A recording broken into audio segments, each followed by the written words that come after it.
Let's go fishing. I'm on a mission. It's so pretty, I'd sure hate to waste this chance. We'll find a shady little spot, not too cool, not too high. Perfect for a little fishing and romance. Oh yes.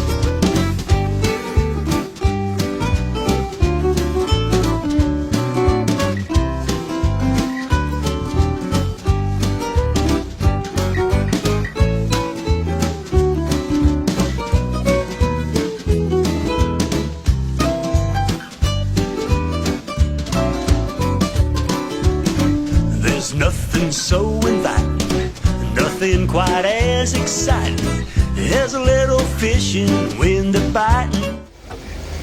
Morning, boys and girls. We're here at Garrett's Tackle Shop, and we're going to give you a little heads up on what's going on in the lake here. We're going to do this every once in a while, periodically, and try to keep track of what's going on, because I know a lot of you people come a long way to fish this lake, and you want to know what's going on before you get here, which I don't blame you. That's a lot of money, isn't it? It is, yeah. It's a long way, especially from out of state. Yeah. But I got my nest picked this morning. I always got my little kick before I start. Before we get started on what's going on in the lake, I want to show you what's happened on here recently. Some rascal, what's he called? Air tag. Put an air tag in one of our guide's boat and was following him around the lake. And I'm telling you what, you talk about low, that's about as low as you can get. I mean, over the years we've seen where people put fishing cages and everything you can imagine, and then they follow us around. But they put an air tag in his boat, and that way they could detect where he was. But fortunately, he was able to find out, catch, and get it. But you never know how low somebody's going to sink. I really do when it comes to fishing. But yeah, that's something you might want to think about. You know, kind of check your boat out, make sure somebody ain't tracking, especially if you're winning tournaments or something. I mean, you know, that's about as low as you can get it. Yeah, I mean, that's all you can do. You know, so anyway, that's something to think about.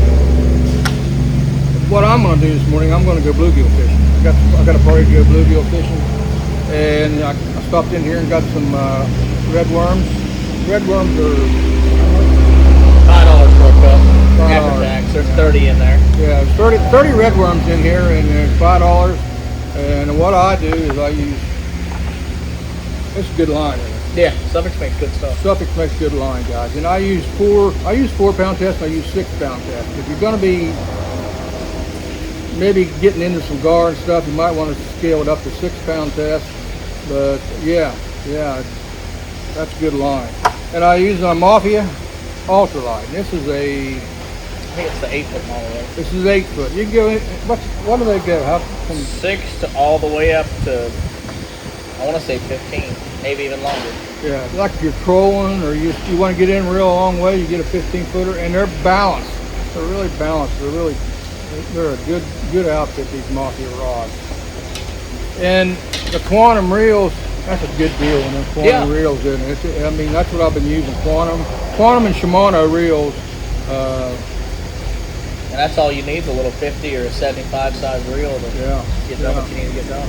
And I don't usually use spring floats, but I have for bluegill I do, because even though it kinks the line, it's not going to break it. And they got these are really handy right here, these little spring bobbers. A number, what is that, size 3? Size 3 split shot, or you can even go down lower than that. I mean, just, you know, when you're catching bluegill.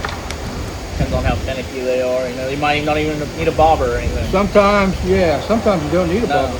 You just throw it out and reel it on size 6. Size 6. The reason I like 6 is because if they get real finicky, you need a smaller hook, but you still need that longer shank so they don't swallow it, and so you ain't tying a hook on every time you catch a fish. But yeah, this morning the wind's blowing. What is it? Oh, it's cranking. It's at least 20 out there. It's cranking. It's going to be tough fishing this morning, even for bluegill. You know. The bass fishing is still good. You have to be extremely careful though out on the lake, because shallow. Yeah, it's shallow. 11, just under 11 foot. That was what, 3 foot lower than average for the past few years. Yeah, it's really shallow, but you can still go out in the reed and the grass. I was talking to my old buddy John from Fort Lauderdale the other day. I remember I had done an episode where I went down to Tin House, or not, I'm sorry, yeah, Tin House, put in Indian Prairie and went down to Tin House. And I went in there and it was really shallow. But John and his partner went in there and they caught, I think, 20 or 25 bass, and they're just throwing a speed worm and Senko, throwing it back in the reeds and just kind of swimming it out. And they caught one 3.5 pound. Now he was fishing a tournament out of Lewiston, and I understand that the tournament was won with 32 pounds. 32 pounds of fish, that's pretty good. He had one about 10 pounds. But you know, you get a kicker like that, you know, it's going to be good. But most of the anglers, there was like 30 or 35 anglers, they come in with 20 to 25 pounds of fish. So yeah, that's good. It's still pretty good. And my buddy here, he's still asleep. Look at his eyes. Yes. We're doing this early in the morning. Have you caught him on the spinnerbait bite like you have past years, Robin, this year or no? No, I've had to do the speed worm and go in there with that. I showed you that little underspin, which they got there, and just take a small like a Super Fluke Junior or something. Super Fluke Junior and throw back in there, and you'll go out there and get them with that. You really will. If you gotta go real slow. But like this morning, I don't know, the wind's probably blowing 15 miles an hour. Yeah, it's 15 points. Yeah, you go out there on the lake, it's probably more than that. You don't want to go out there on the lake on a morning like this. You want to go in there like I did in Indian Prairie, or you want to go up the river. Taylor Creek, the Rim Canal. Yeah, Dana. you'll catch fish.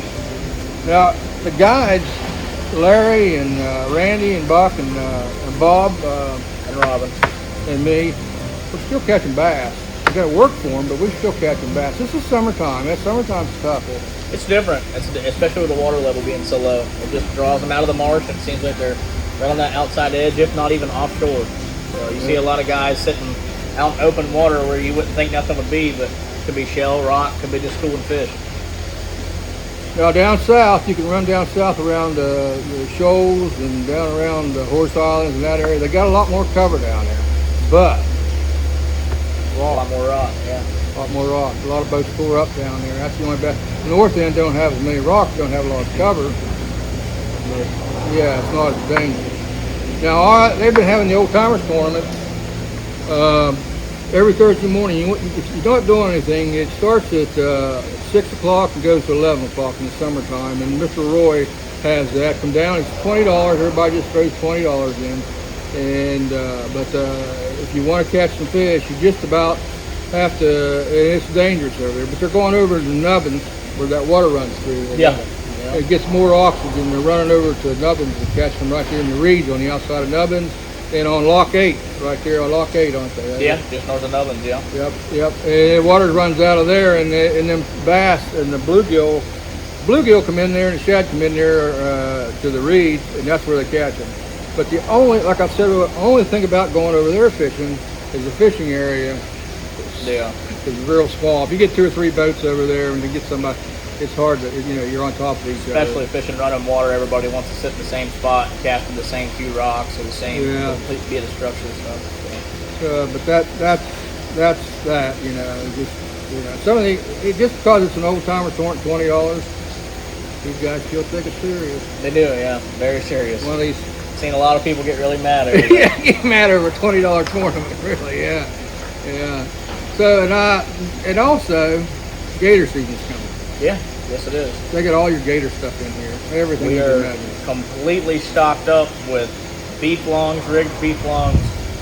We got the extra bait pegs in there. We got darts, got harpoons, got the bang sticks, got bullets for bang sticks. We've got every size hook you can think of, rope, flat rope, everything. Buoys, all of it. Yeah. So if you want to go gator hunting and you're just coming down here, you can get Bob. Captain Bob takes you gator hunting down here, guys. You did a video on that, didn't you?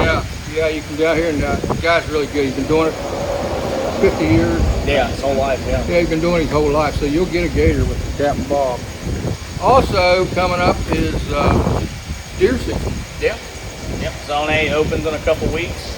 We've got stands, feeders, we've got cameras, everything you need inside too. We got a lot of small hunting accessories, scents, ground blinds, all the above. So, Yeah, so stop it's in, hot, guys. though.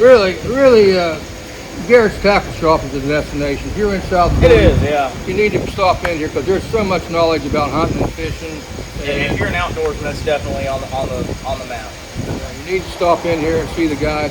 And what puts Garrett's step above the other tackle shop? Atmosphere. You get one-on-one customer service. You don't get the same, how can I help you, sir? There's normally somebody in here, whether it's me, Leaf, or one of the other people that work here. Everybody tries to be pretty personal with you and help you as much as we can. That's one of the qualifications when you get hired here. You got to be an outdoorsman. That too. Yeah, you gotta be knowledgeable. You got to be knowledgeable about the. You're not talking to somebody that's just making a check. You're talking to somebody that knows. Yeah. So anyhow, if you're down South Florida, stop in here at Gary's and see the guys, and just check out the shops. The shop's a museum of outdoors. I mean, Yeah, everything. everything you can imagine, everything you can imagine in here, guys. So anyway, we're gonna make these every once in a while, and it can keep you up to date with what's going on the lake. Right now, you can still catch bass, speed worm probably in the reeds. Speed worm, swim jig. A lot of guys are flipping that outside edge, and a lot of guys are throwing a rattle trap offshore. I know you were doing that for a little bit. Yeah, so especially if you see them popping a little bit out there, you can catch them with a rattle trap. A lot of rattle traps. You guys got all that. You got a rattle trap. Everything you can imagine. You're stocked up for artificial bass stuff right now. So. Anyway, stop in here and see the guys at Garrett's Tackle Shop here in Okeechobee, y'all.